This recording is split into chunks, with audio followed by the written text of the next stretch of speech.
All right, we're back for class number 23. So we're going over some cool stuff today. We've got more looks into the hip throw, right? So last time we saw a hip throw where we're under their arm. And this time in this class, we'll see a couple hip throws where we go over the neck or back. Okay, so just a slight difference, but maybe that's the hip throw that works the best for you. Okay, if you were the taller player, right? Like that might be a little better for me going against you. The one we did last class might be better for you going against me. And that's just kind of the rule of thumb for hip techniques, even if you were to look at judo, all right? So we'll do that, and got some cool self-defense techniques, defense against the front two-hand choke. So we'll look at that with our standing base, and then also a really important topic, not just, escaping mount. Yeah, that's super important. And we see that, like the UPA escape or bridge and roll, the knee, elbow, and hip escape. We know all of those already. But what about preventing mount from happening, right? So that's going to be the major theme, mount prevention. We talked about that when we're escaping the back control, right? Like one of our core tenets is if like you're getting out of the back, don't let them mount you, prevent it from happening.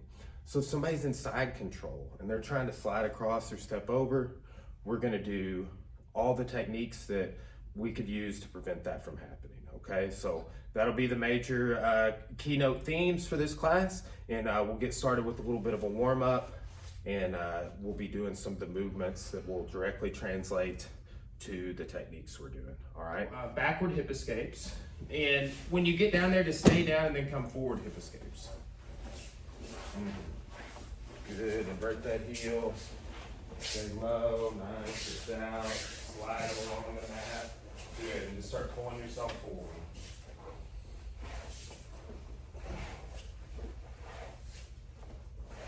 Good, once you get to the end, good technical stand up, then we're gonna start coming back down here with walking side falls.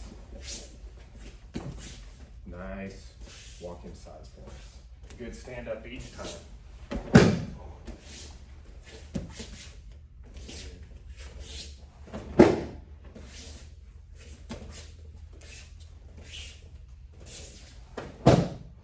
Good. So when you come back on the side fall, so you did all right leg going down, do all left leg going back. Good.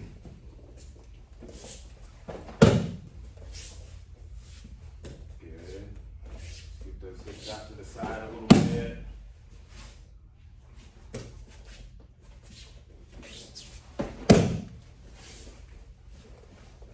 Nice. Okay, very good. So, side falls are super important. We've been doing the one where we grab the lapel, right? And it gives you a little bit more air, but you have some confidence because I'm gonna be your post, right? So it helps me drop into base a lot. So we're gonna do that, and I want you to think today. We talked about this, and we've done I think 2 other classes. This mode of side fall. I want you to think about you're gonna turn into me and load.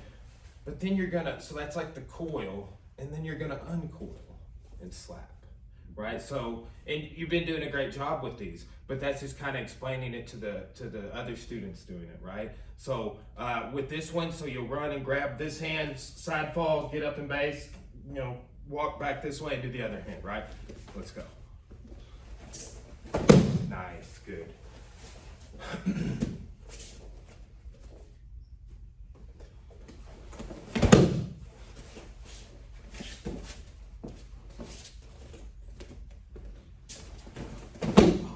Really well. It's all right. Turn in, turn up, and then fall away, right? You're gonna kind of unroll with it.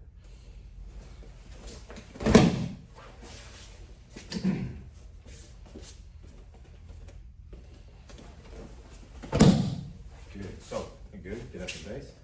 So when you come in, thinking about turning your whole torso to face me. You know what I'm saying? Right? Instead of just like, yeah, you're falling this way. But you're only falling once I kind of jerk your arm up. You know what I'm saying? So if you jump and turn into me, you're not just gonna fall, right? Like, and if you're gonna start falling, you're gonna hit that point where it uncoils you, but it's actually a very gentle break fall, right? And it feels really cool because you get some air on it, but again, I'm here as the post and the base, so you don't get any damage on doing that height. You know what I'm saying? It's gonna feel the exact same, if not better, as what you're doing. So just try and coil, uncoil. Go. Better. That helps with that load and slap. Go one more time.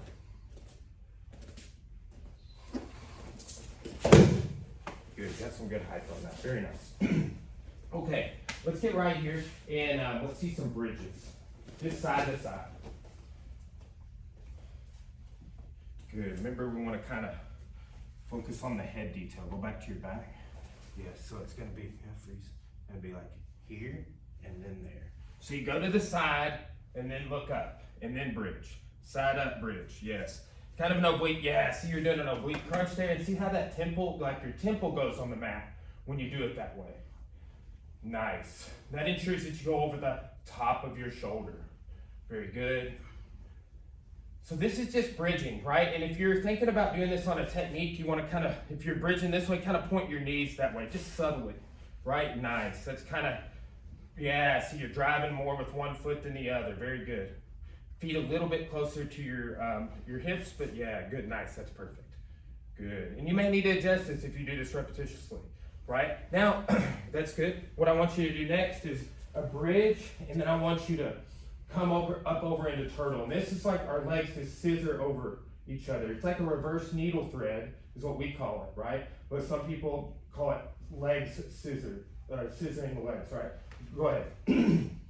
So bridge, and then go over, nice, to the knees, good, very good, okay? And then just kind of go back to your back, sit through, nice,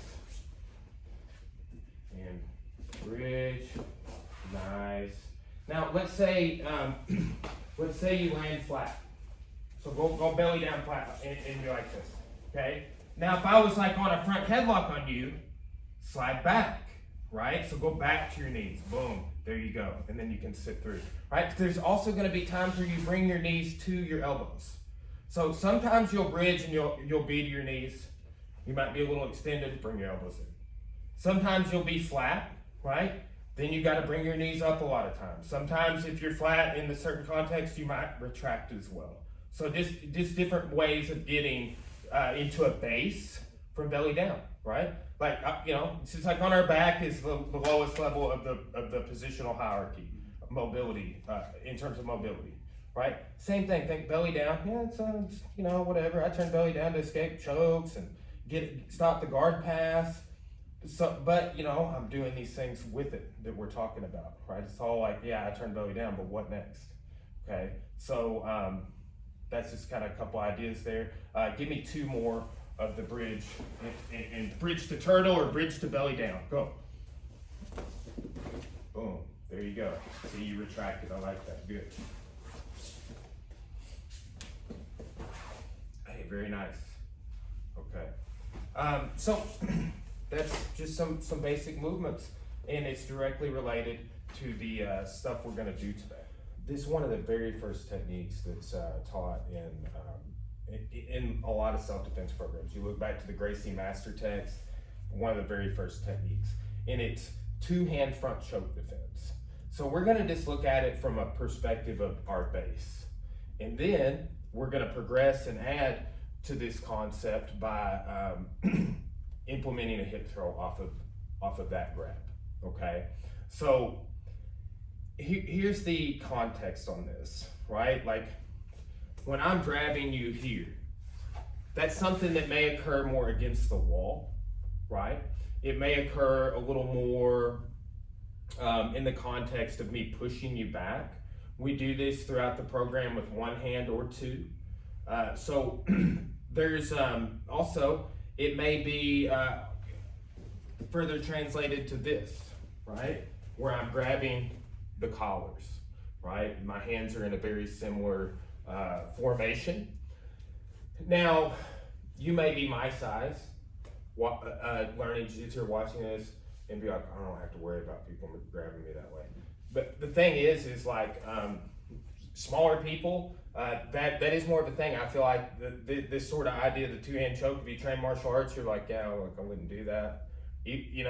But people that don't train have an idea of it. That's kind of what we're working with in the context of how we're going to be learning it.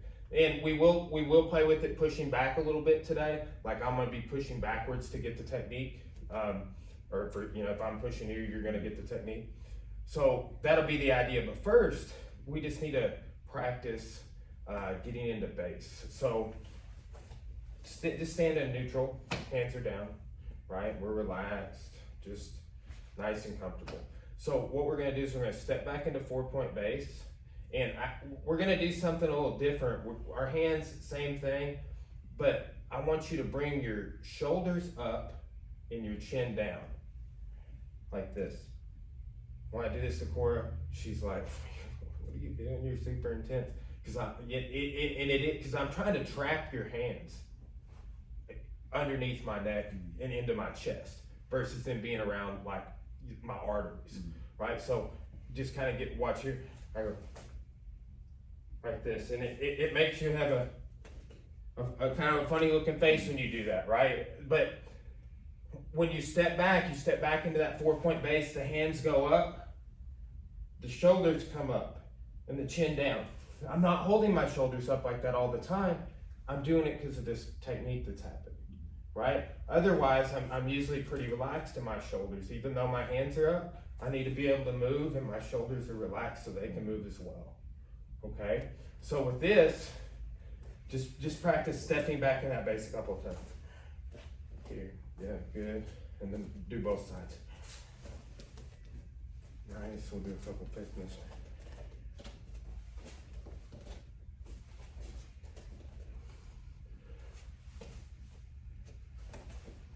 Hips forward.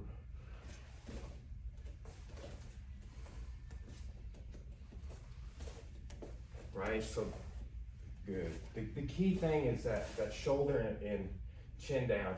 Last time I worked on this with our friend Jack Toffer, who you got to train with recently, he was like, I love that you did that part with the because that's the missing detail for a lot of people. And that's why a lot of people that do train will be like, technique, whatever. Because they're missing that part where it's like, when you grab the neck, I'm trapping you, you're not trapping me, right? So kind of just practice this idea. Just without stepping back into base or anything, I just want you to go like that when I grab. See, I don't have anything. I don't have anything.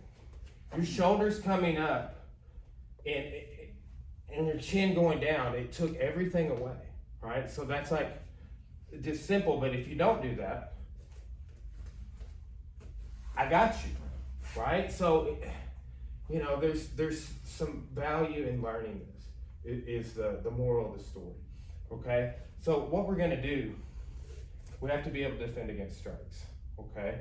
So the way like we teach the standing guillotine, if you try any forward technique, you tap. You try to knee, you try to front, you tap, right? With this, I have to take into account those same things. The way I perform this escape can't get me hit, right? So what you'll see a lot of times is people do like this, right? Go back in. See if you can knee me. You can't. It's so good. So we have to be able to address that, right? And then two, I wasn't doing this. It'll be more like a thumb lock when I am. You know what I'm saying? When I roll my head out. And then when I get out, I could come back with a punch. I'm in my base, right? Another thing, off balancing, right? If you're off balance, you're not gonna be hitting me, right? So if I pull you forward a little bit with this, and your weight's off balance like that, right? That's another component. So when you grab, and I'm here, and I step back into my face, see how that's gonna pull you forward a little bit, okay? And go ahead and grab again. I drop down. This is defense against the knees. This is defense against anything else, okay? Now, what I need to do is circle out here, right? And then I can come over the top. I could come in, okay? But this is to prevent against the knee. Grab again, and here. Boom. Grab again. So I step back, and when I'm rolling this out, right, this is blocking against any knee strikes or anything like that. Remember when we were doing round kick defense? If I come across and touch your knee, same thing. So come forward just a little bit. There, chin down, shoulders up. See, I'm trapped here. My palms are like made to be around. Fingers are up instead of like this, right? So there, right, good. Now I can't knee right here, and just think about coming across to my hip. It doesn't have to touch my hip. Build a frame, just like you're getting up in bed. So if I come forward, I'll run into it, right? So now, as you roll out, take this underneath, chin down, well, it could be, you naturally just had it under, so just kind of stick with that, all right? So this is what we're worried about. I can't punch you in the face if I have both hands on your head. You know what I'm saying? So there, trap it, chin down, good. Now roll out. There you go. See how you have that to the side? Yeah, now you're clear, wedging me and jamming me from turning. You can take the back, okay? So here, good, block. Now step, okay, so start square, and that step back into base. So drop into base and then step back into base, right? So here, here. Good, now roll out. Nice, okay? Now, it's a sidebar. And if you end up going this, I think you are, but while I stand in Sono camp, he showed a lot of techniques of getting that outside line and doing some of the very same throws that we do in this program, just a little different context, right? So, and that's just, you know, like in my mind, I'm like, oh, yeah, we're just working on this with him, you know? So these are timeless techniques that you see in a lot of systems all over the world, right? And you see them in Jiu-Jitsu. So, again, you know, the thing that if I do this without the context, I'll just take a knee. Boom, right? So, go again. All right, if I have here, I can block knees. Try the other side, boom. And then I can, there, all right?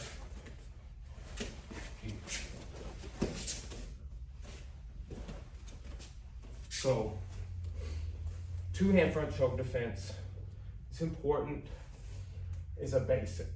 And then we'll see how we can use that with the hip throw, okay? So with this, we're gonna add movement into the mix, okay? So I'm gonna come about right here, at least it'll be like this, okay? So just grab and kind of lean into it, okay? So I'm gonna go one side, and then this is gonna go shoulder here, okay? And I'm gonna go here. Now, when I pick up, I'm gonna turn and look to get the throw. This is, in judo, they call it hip wheel, koshi garuma. And it just means that whatever here it's a hip. Sometimes I'm wheeling you over my foot, my leg. Today it's a hip, okay? And that's just it, you're wheeling them over, right? And this is gonna have some forward momentum to it. So what we're trying to fit this into, footwork wise, is you're here and you're pushing me back. Right? So, here, and you're pushing me back. So this one's gonna stay here, right? And look, I found my 4-point base. Now I can't just go with my hand. I gotta go with the shoulder. And if you continue to step forward, boom. So we're trying to fit it into that motion of, you're not just pushing me back. We're gonna do it walking back. We don't need to come both hands like that. You can do it that way. okay? But this one, if I'm going over his back on this side, for say, for the camera, here, I'm just grabbing here, and then this one, boom, right there, I'll upward elbow you too. But here, like that, okay? And this isn't over the back. Sometimes I've seen this taught grabbing the head here, okay? And the thing you've got to worry about is him slipping out, right? So this over the back and that lat, right, is kind of hand cupping right there, is good positioning, okay? It gets you a lot of purchase. So, let's do this again. So start with just a forward lean, like grab me, right? When you're leaning forward and I got you kind of trapped in here. I don't feel like you're choking me. Now start walking. Okay, hip wheel. Now, there's one other hip technique here. And it's the hip throw, same exact idea, koshiguruma, hip wheel, wheeling them over the hip, but from a body lock defense, okay? So, body lock meaning, face me forward, yeah, there we go, here, right? So, Micah would need to learn how to get out of this, right? And we talked about it, but it's valuable to him because he also knows some takedowns from here. If you think back to our first few classes, we did some takedowns from here, here, right? And I was just showing some of those techniques in the noon jiu-jitsu class yesterday. We're doing headlock defense, standing rear choke defenses, right? So there's a lot of value in learning the defense, right? Somebody grabbing a body lock over or under both your arms, you know, it's not uncommon to occur amongst two untrained people in a street fight, right? It's the inside position. A lot of people have this idea of a belly to back suplex or a, you know, belly to belly suplex from watching pro wrestling. You know, like I did when I was a kid. I was like, yeah, I know that move. Yeah. Then imagine you're in a highly adrenalized state, you're like, this is what I'm defaulting to. And then you throw your back out because you're 36 years old, right? That's why we learn jiu-jitsu techniques. Anyway, but so let's look at this breaking the body lock, all right? One of the key things here is my shoulders connecting to his upper body, okay? And it's gonna be more so this shoulder here, okay? So I'm driving, and that broke his grip right there, right? So here, I'm driving as I step back, right? Now, because of how I've connected, right? My arms are free right now, they're mobile. This leg is light, so I can knee, and I can break, okay? So, the break details involve a scissoring of the arms, right? It involves a rounding of my spine, and my shoulders are staying down, okay? A little rounding of the spine, a little shoulder connection, and it's gone, okay? To make it a little harder for me, move your grip a little lower, closer to my tailbone. Yes, good, okay? So now, like he said, so I've got to connect my shoulder and step back, right? Shoulders are down, scissoring the arms, rounding the spine. I've got knee strikes here, right? There. Now look, you got the hip throw. Okay, now, last class with the hip throw, we saw that we could arm bar. We could fall back for the arm bar. We could stomp over for the arm bar. Anytime that you perform a throw, and you know, we'll explore and talk about a little bit the knee on belly concept, but they're dropping knees, boom, right? I can drop a knee on the face and drop a knee on the body and then stomp, right? So there are things, we've seen two stomp over techniques on the ankle lock, round kick defense and stuff from the guard passing sequences. So, you know, it's something we've been working on, right? But this breaking the body lock by scissoring our arms, and our shoulders are down. They're not up like when we're doing the two-hand choke defense, right? He's underneath, and if he makes my arms come up, like in, and sometimes you will see there can be a high body lock, right? But regardless, when I have the body lock, connect the shoulder, step back into base. Good. Kind of relax your arms. Good. Now let's turn this way. Okay. So you're being a 4-point base. This foot should be forward, this one side to side. Okay. Now, your arms relaxed. Slightly around your spine. Give me a little more shoulder connection. Yes. Drive it in. Yes. Into my shoulder. Now that back leg should be really light, so you can knee. Yes. Now round your spine a little bit more and scissor your arm. Boom. Good. Now go over my back. Step in to the hip throw.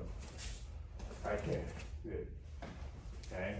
So breaking the body lock, that's a basic, and I will say I had never seen this technique until like 2017, taught in this way, until I trained one time with Tyson Gracie the first time.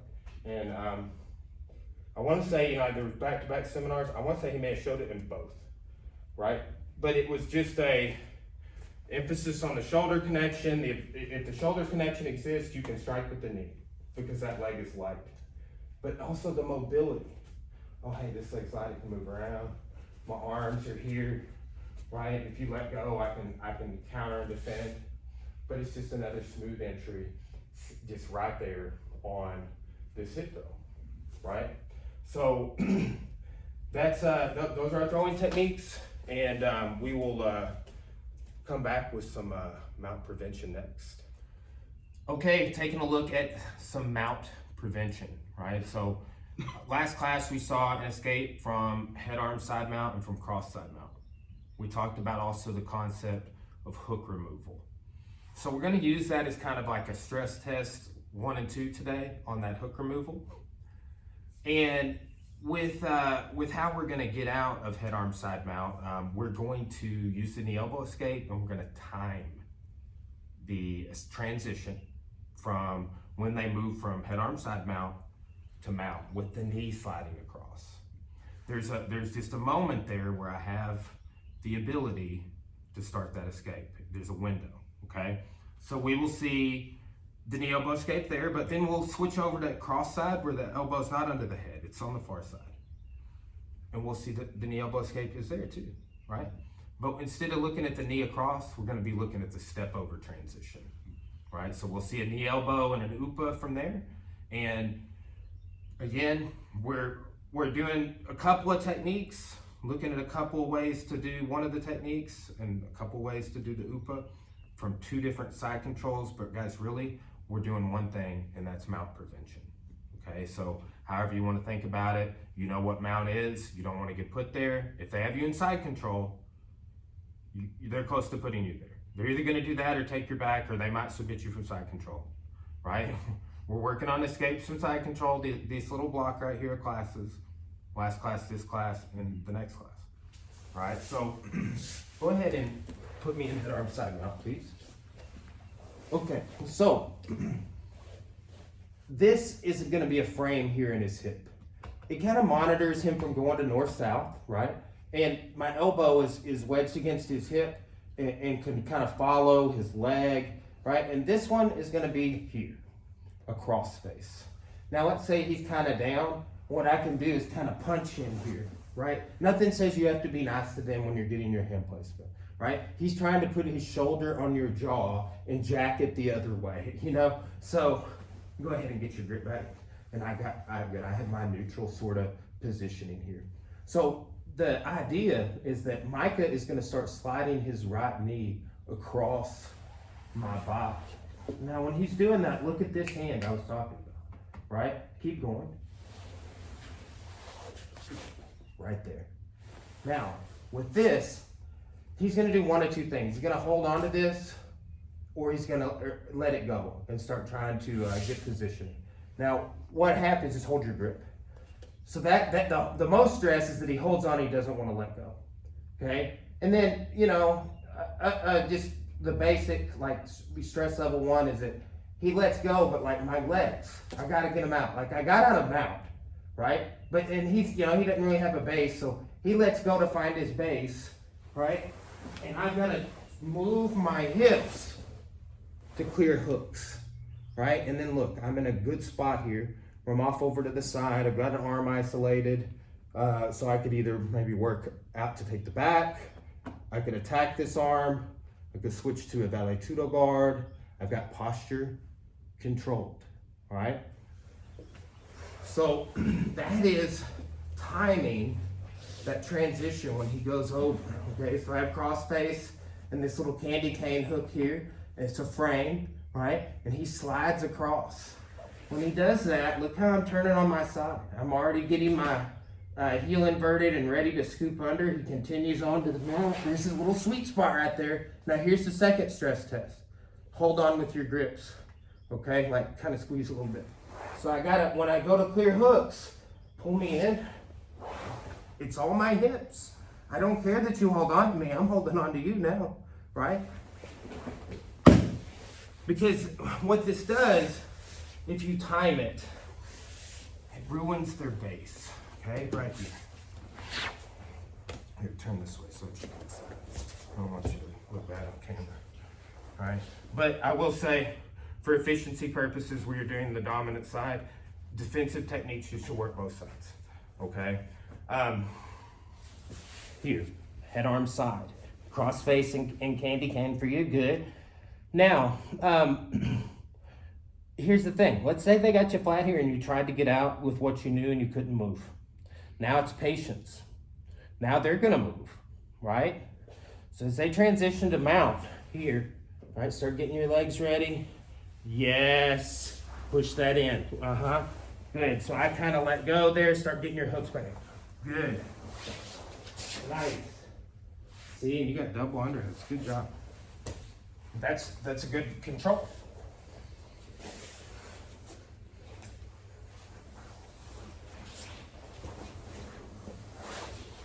Good, okay? You see that time I kind of held on, but you got me here. This time I'm really gonna hold on. That's the second sort of stress test. First, it's just like, when you cover guard, every new student has that problem of getting their hooks. Like, man, I can't get my foot out for the guard part, right? And then it's like when you get to this level, you're like, oh, I'm playing butterfly guard. You don't even really think about it. But for a beginner, it's a skill to develop, right? And we kind of develop it through just training without even knowing it a lot. But this is a very important detail to highlight. Okay, so I'm really gonna hold on here, right? So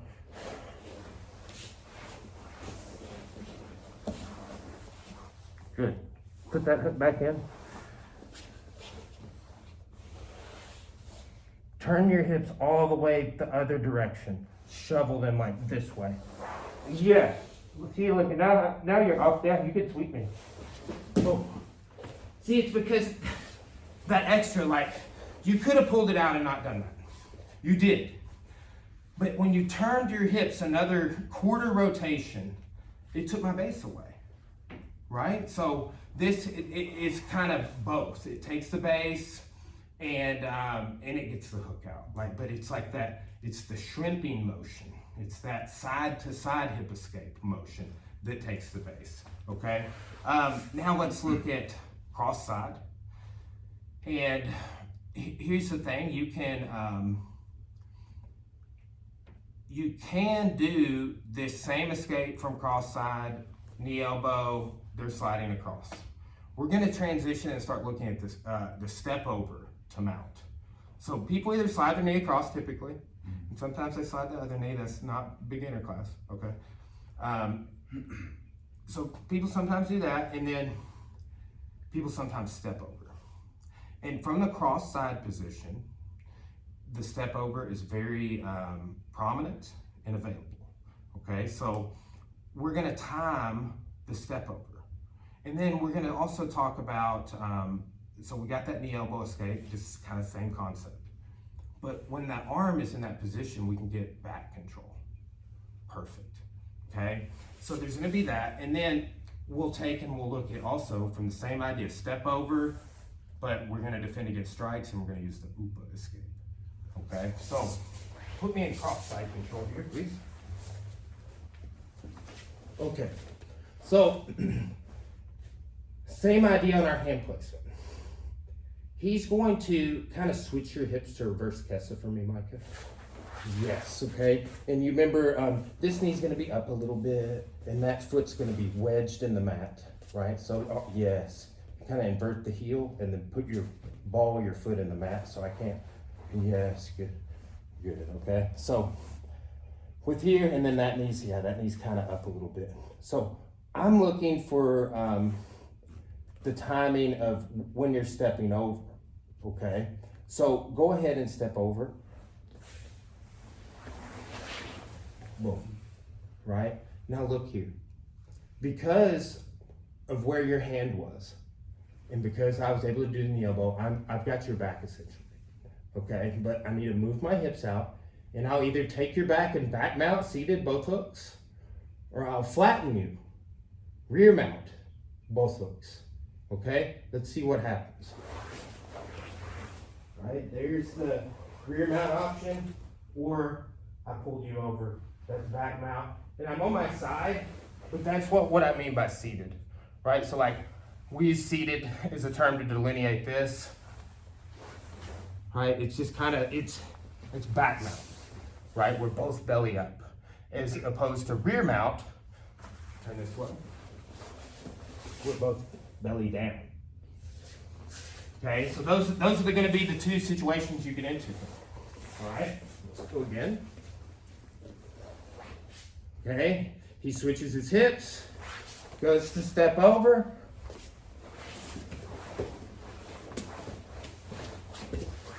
Rear mount. Okay, on your side, and this way. I move this over. So sometimes people do this. They'll have head arm, and they'll move over because they want to attack, right? Or they might be wanting to transition them out. Right, there's not a whole lot of stuff you can do other than this from head arm side mount.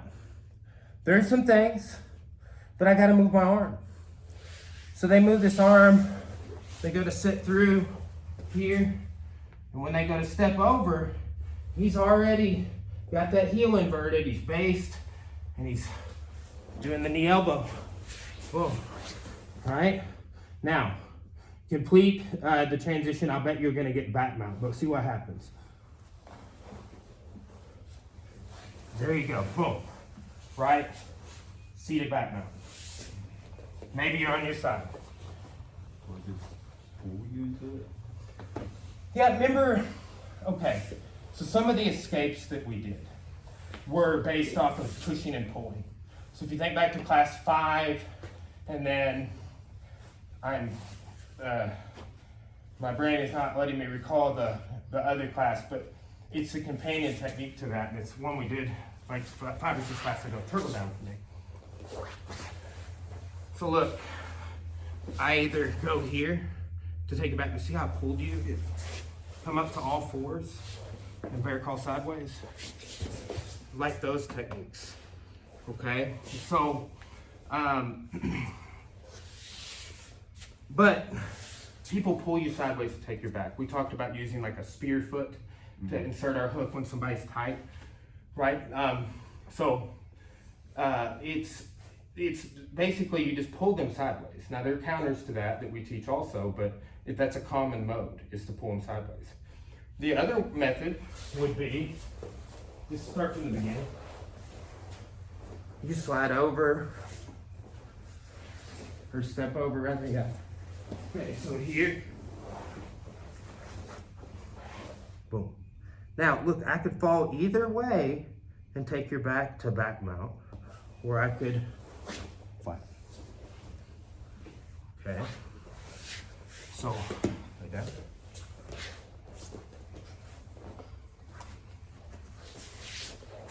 Here, okay. So I move over to the cross side, and I'm switching my hips.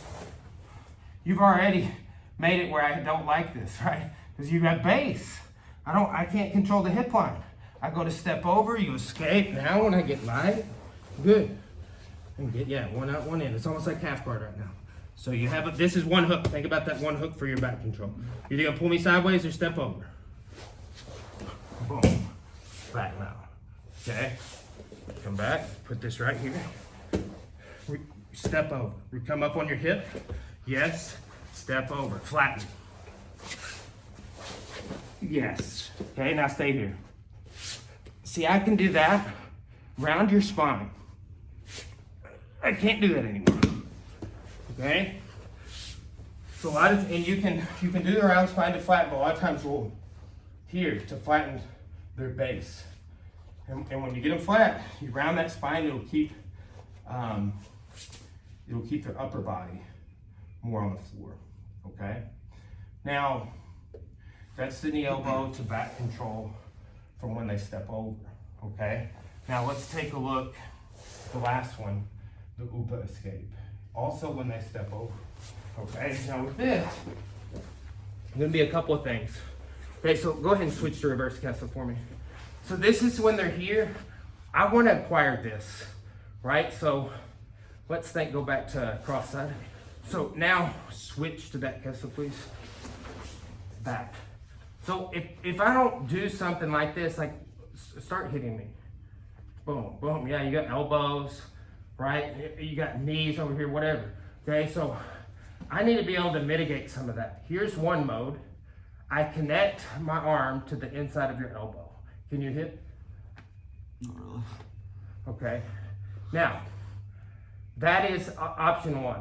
So from here, if he is to step over to mount, I can UPA as he does that, and I end up inside of his guard. Okay?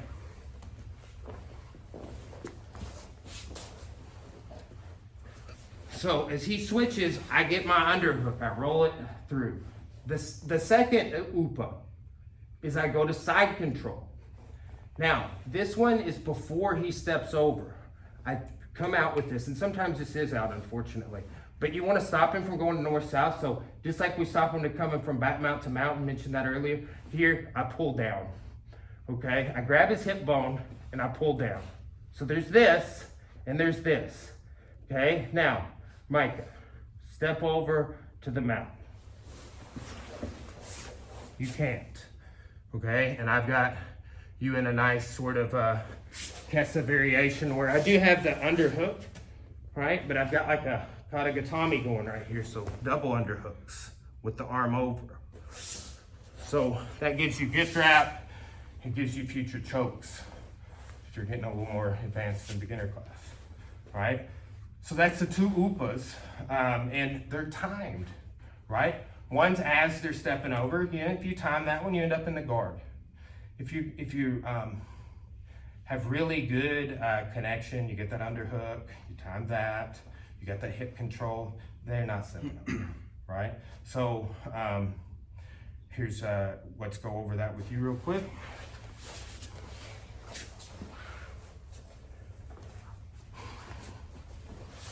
Okay, so let's get back over. So we're here, okay? Now, so when I went here, go underhook. Okay, now, flare, put your hand more closer to my elbow. Get that. And then a little bend it, yes. See, so now I like this, wherever we go, you follow that, right? So that way I can't really do anything, okay? And just that elbow can have a little flare to it. Yes, right? So that's part one. Now, from here, use that as your UPA, is your bridge and roll. As I go to step over, you're gonna end up inside of my guard. Yes, good, and you almost went to side control again, right? So that's good. Supposed to get. Well, okay, side control is when you got that hip pull down. Okay. Right? Side control is like before they step over the mount. Like they can't, if you're holding my hip like that, I can't step over the mount. Because it's a little earlier than this one. The timing is a little more advanced, right? For lack of a, just in comparison. Okay, so here, get your underhook. Yes, good. So this going to my guard again. Boom. Yes, nice. Good, go back.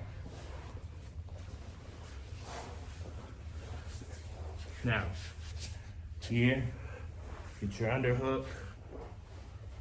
Yes, okay. So now I want you to take your right hand and grab my hip bone and pull your elbow down to the mat. There, see, I'm on the mat. So if I go to step over, I have nothing. Bridge. You got it. Do that again.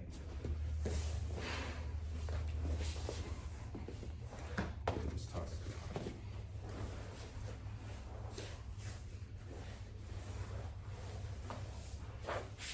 Pull it down. Yes. See, I don't feel stable here, even though I have my feet where I want them to be. Yes. I couldn't get that foot even close to going around you, right? So that's good. Okay, guys. So mount prevention, it's a noble pursuit, as everything we are working on is, and a humble pursuit too, right? You know, a lot of times to think about mount prevention, I've mentioned this. You have to think about like, hey, you messed up. They passed your guard. You're inside mount and you're getting smashed. It's just a way of things, right? The nature of life on the mat. And when you learn to be comfortable there, that's the value. That's when people talk about all these things associated with martial arts, confidence, right? Like just self-confidence, right? Okay, yeah. You know, if I know one of your moves is the baseball choke and you haven't tapped me with it yet, right? Challenge. But I'm like, oh man, that made me more, you know, and there's been a couple of times that you threw it up and I was like, oh, I gotta watch out, that's one of his moves. And when I was able to stop it, even though I'm more advanced than you, whatever, but that's your move. That's like, for me as an advanced practitioner even, I'm like, hey, this younger guy's favorite move, I was able to stop it tonight. That's a victory, right? Like it's not arrogance or anything. Those are the victories we had to find. Like you did last time we were doing this technique, you sucked at it. This time, not, you know, like, yeah, but just figuratively, like, you know, you go through a class and a program, you learn the elbow escape. I was telling Mike, I'm like, hey, remember when we filmed these for the instructionals, for the other students, some of these mount escapes 6 months ago, right? And you should have had 2 or 3 things that stood out today that didn't stand out 6 months ago. It's how it works for me. It's how it works for everybody that is progressing. Okay, so you know, that's the lesson for today. Class 23, mount prevention. Still looking at the hip throws, and next class we'll kind of wrap up with our side mount escapes and move on from there. All right.